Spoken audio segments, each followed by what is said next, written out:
More and more updates that we're learning from police at this very hour into the quadruple homicide that is, just plaguing the community there with so many questions that still remain. Okay, right now we're learning that Moscow police are urging those who have taken up the case themselves, these amateurs who want to figure out bits and pieces that are missing, worried that they are conveying misinformation to the public. I'm going to put up a statement that was just released on the Moscow Police Department Facebook page. It goes on to say, quote, investigators have been monitoring online activity related to this ongoing and active case and are aware of the large amount of rumors and misinformation being shared, as well as harassing and threatening behavior toward potentially involved parties.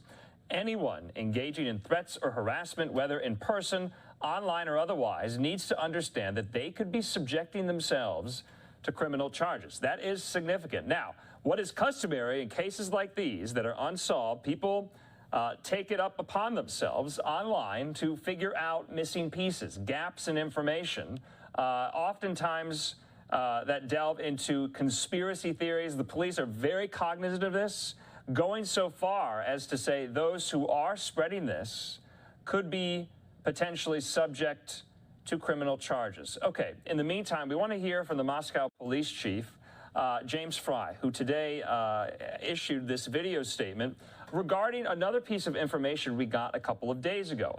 Remember, we learned that police are looking for information of the occupants of a vehicle, in particular a white Hyundai Elantra, the make and model of which from 2011 to 2013. Right now, let's go to the chief out there. They posted this video on their YouTube page. Let's listen. We'll start with the white car. How many tips are coming in, and how are police using them?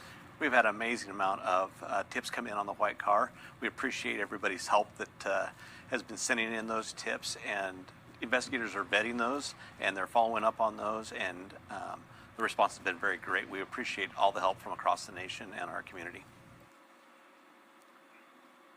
In some cases, we're hearing that people are borderline being harassed by speculation and rumors out there. What are police doing about that? Well, what we want people to know is that individuals who are being harassed in this situation, people need to be careful, because some of it's happening online, some of it's happening through phone calls and in person, and people could be charged possibly in the future if it continues to a point where it reaches a criminal element. What can people do to help that situation? I think number one, just call us anytime that there's any of that happening so that we can deal with that immediately. And what about the information? What is being done to make sure the information that is out there is not causing speculation and rumors? You know, there's been a lot of speculation and rumors, and what we want to say is we are the official source of information. We want people to pay attention to what we're putting out there, because that is accurate information, and anything that comes from other sources is either rumor or speculation, and we want to put an end to that as soon as possible.